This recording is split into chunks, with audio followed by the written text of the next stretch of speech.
초고속 대용량 도시교통 시스템. 자동차들이 힘차게 달리는 고속도로. 그런 고속도로를 도심에 건설하면 논스톱 고속주행과 대량 이동이 가능할 수 있다. 고속도로의 장점을 활용한 초고속 대용량 신교통수단 BT를 소개하고자 한다. 모든 차는 운전자 없이 자율주행되며 차량 출발 시는 시스템의 통제를 받는다. 시간당 108,000명으로 지하철의 2배 수송 용량이 된다. 지하철보다 3배나 빠른 이동이 시간당 40만 명. 차들이 순차적으로 정차하고 모든 신도시가 20분 이내에 서울역에 도달할 수 있다.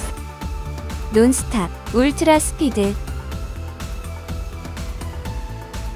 대도시의 차량과 인구는 포화 상태에 이르렀다. 심각한 도시 교통난. 교통난은 해결할 수 없는가? 영원히. 논스톱 시속 108km.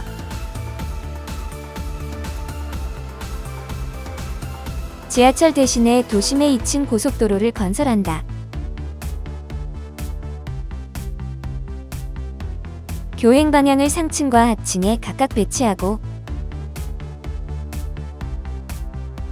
도심에서 논스톱 고속으로 고빈도 운행을 하게 된다. 고빈도 운행하던 차들은 지선으로 분기하여 정차하고 승하차하게 된다.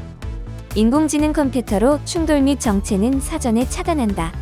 승객들은 병렬 배치된 승강대에서 승차하고 순차적으로 출발하게 된다. 분산된 터미널에서 출발한 차들은 본선으로 모여서 고빈도 운행을 하게 된다.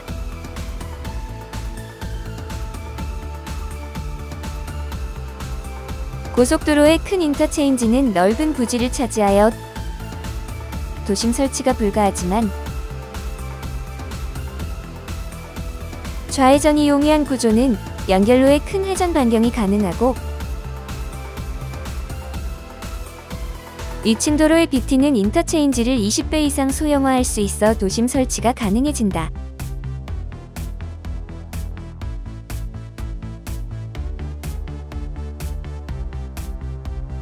BT는 도심의 교차로에 딱 들어맞는 마름모 형태의 교차로를 설치하게 되며 대도시 도심의 넓은 도로를 따라 고가 혹은 지하로 많은 교차로가 있는 2층 도로를 건설하게 된다.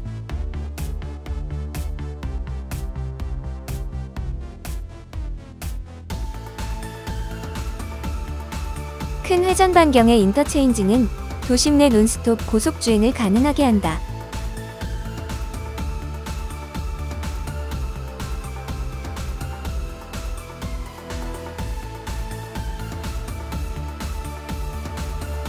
BT의 차들은 모두 자율주행차로 운행하게 되며 자율주행차는 도심에서 논스톱 고속주행할 수 있게 된다. 상하 좌우가 밀폐된 터널 형태의 조건에서 자율주행차는 4단계 고도화된 자율주행을 하게 된다. 한국교통연구원의 발표에 의하면 자율주행차 운행은 도로 용량을 6배까지 증가시킬 수 있다. 자율주행차는 공주거리가 짧아 안전거리를 10m까지 줄일 수 있다. 그래서 자율주행차만 운행하는 BT는 대용량 수송이 가능해진다. 2층 도로에는 지하철과 달리 지하철역이 없으므로 논스톱 고속주행이 가능하다. 고속주행 후 고속도로처럼 인터체인지에 연결된 지선의 끝에 설치된 터미널에서 정차 및 승하차를 하게 된다. 목적지에 도착한 자율주행차들은 터미널의 승강대에서 정차 및 승하차를 하게 된다.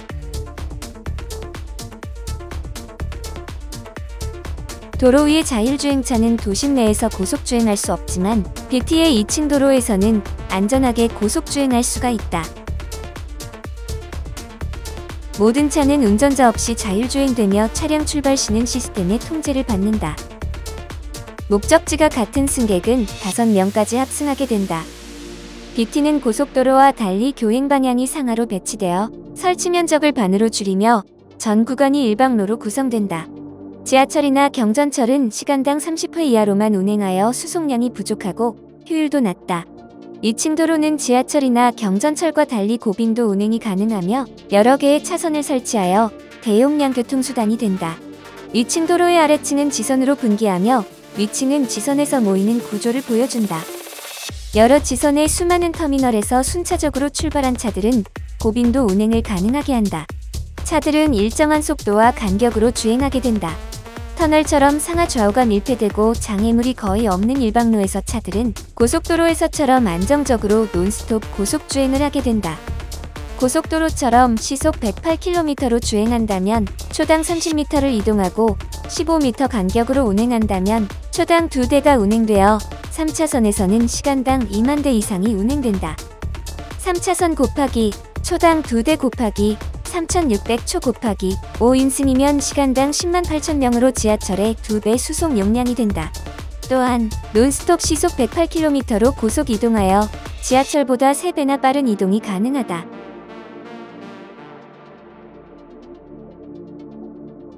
인터체인지의 연결로 중 한쪽은 상하가 엇갈리게 연결해야 방향이 맞는다.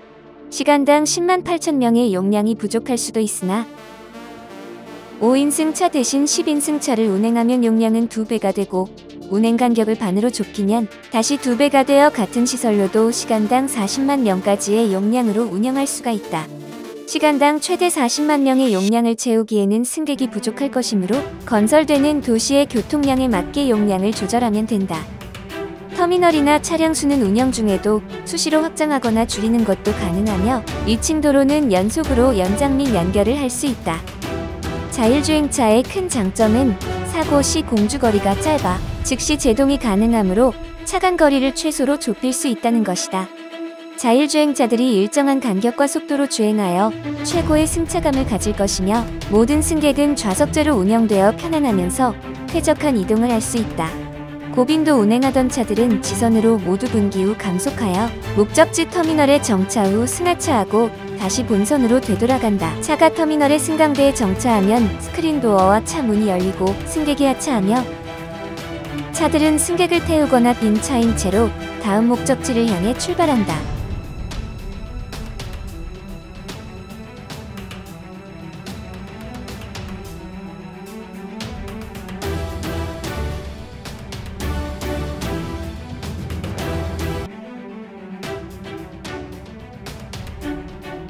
BT의 2층 도로는 다른 노선과 입체 교차하여 연결되며 연속으로 연장할 수 있고 고속도로처럼 어디든지 논스톱 이동하게 된다. 연속 연장 및 확장하면 결국에는 도시 전체를 연결하고 인근 도시까지 모두 연결하게 될 것이다. BT의 2층 도로는 교통량이 많은 대도시 도심에 우선적으로 설치된다. 지하철 대신에 지하로 건설하는 것이 좋지만 고가 설치도 가능하고 고가 설치는 비용과 기간이 절약된다. 2층 도로는 고속도로의 단점인 접근성 취약과 큰 인터체인지의 단점을 극복하고 도심 설치를 특화한 구조이다.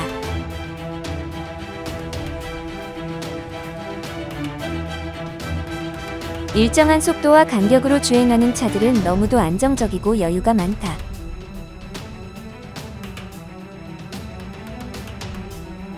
차선 간에 안전 칸막이가 설치되고 상하 좌우가 밀폐되면 터널 같은 2층 도로 내에서 주행을 방해할 요인은 거의 없으며 유일한 장애물은 실시간 통신 중인 앞차뿐이다. 아래층은 항상 반대 방향의 차들이 주행 중이다. 러시아워에는 모든 차가 운행하며 한가한 시간에는 주차, 정비, 세차 등을 하게 되며 차들은 항상 승객의 승차를 대기한다. BT의 2층 도로는 도심 넓은 도로의 중앙에 교각을 세우고 그 위에 건설하거나 그 지하에 건설하게 된다. 2층 도로의 아래층에서 분기하면 위층에서는 합류하게 되며 분기로가 많을수록 유용성이 커진다.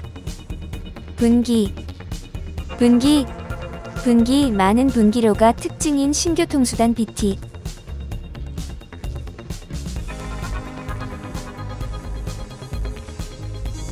지선 정차 방식은 본선에서 정차하느라 시간당 30대 이하의 급접인도 운행을 하는 철도나 궤도 방식의 단점을 개선한 방식으로 이미 고속도로에서 이 같은 구조를 통해 고속주행 및 고빈도 주행을 하고 있다.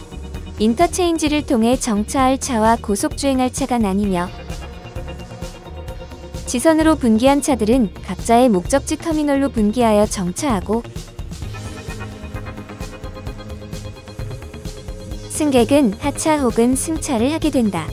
터미널은 본선을 향해 여러 개의 승강대가 병렬 배치되어 있어서 연속으로 들어오는 차들이 순차적으로 정차하고 역시 순차적으로 출발할 수 있다.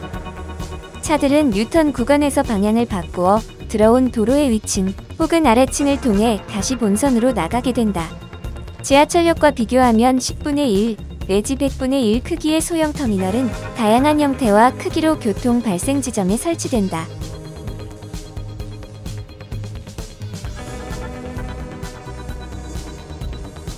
터미널은 4승강대부터 24승강대까지 교통 발생량에 따라 크기를 선정하며 접근성이 좋은 곳에 주로 설치하게 된다.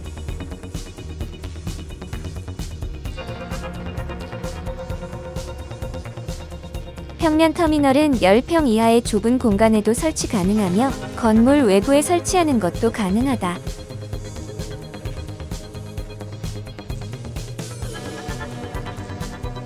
터미널은 지선을 연장하여 접근하기 가장 쉬운 곳, 즉 큰 건물 지하주차장의 엘리베이터 앞이나 아파트 단지에 주로 설치하게 된다. 작은 빌딩은 4개 빌딩당 하나의 터미널을 설치하는 식으로 도심 내 거의 모든 빌딩을 BT 교통망에 연결할 수도 있다.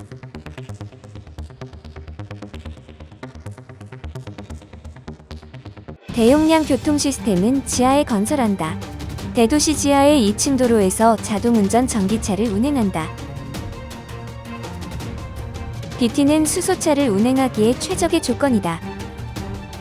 지하의 2층 도로에서 고빈도 운행으로 많은 승객을 운송하게 될 것이다. 초고속 대용량 도시교통 시스템 BT의 기술을 요약하면 다음과 같다. 첫째, 고속도로를 도심에 설치하여 논스톱 고속주행이 가능하며, 둘째, 고속도로를 2층으로 개량하여 좌회전이 용이해져서 인터체인지를 소형화했다. 셋째, 많은 인터체인지와 많은 터미널을 설치하여 고빈도 운행이 가능해졌으며, 넷째, 자율주행차의 운행으로 차간 거리를 축소하여 대용량 교통수단이 되었다.